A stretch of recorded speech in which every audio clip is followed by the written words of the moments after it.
Mzungu mmoja aliwahi kuniambia wakati mimi nasoma, akaniambia, Gwajiba, kwenye maisha yako oa mke anayekupenda.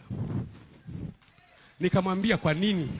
Akaniambia hivi, mtu asiyekupenda hata kama ungemnunulia kiwanja kwenye sayari ya Pluto hata kupenda. Na mimi naongea na vijana, binti zangu, kama mtu hakupendi achana naye.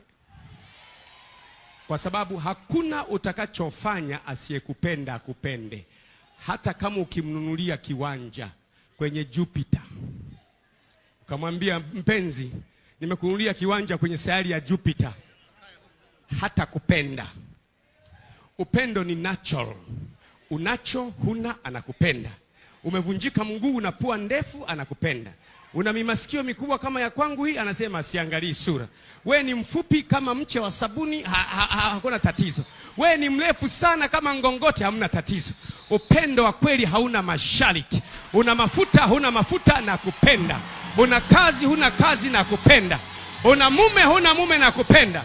Tena na kupenda wewe na wazazi wako wote. Nampenda baba yako na mama yako na familia yako, na kupenda. Upendo wa kweli hauna masharti.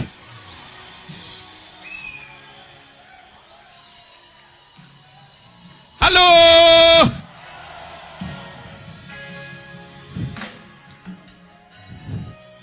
Mpenzi wangu, mbona ndugu wa familia yako wanazidi sana nyumbani kwetu? Ongea na mama yako jamani, wanatuelemea. Pendo hauna masharti. Na kupenda, na kupenda. Pua yako imevimba imeenda kushoto, na kupenda vile vile. Miguu yako imegeuka inakuwa na machacha, na kupenda vile vile. Uso umevimba kwa sababu ya na kupenda vile vile. Nywele za kipilipili vile vile. Macho yako vile vile. Kichwa kikubwa ndiyo hasa na kitaka chenyewe. Pua kubwa ndiyo hasa tupate hewa ya kutosha. Masikio makubwa tukusanye mawimbi ya kutosha. Milonjo ndiyo hasa.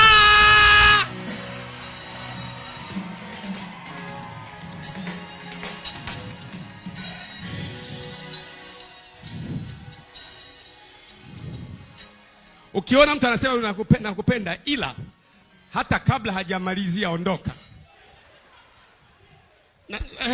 Nisikize vizuri. Ukisema tu nakupenda, ila kabla hajamalizia ile anza kuondoka. Kwa sababu upendo hauna ila.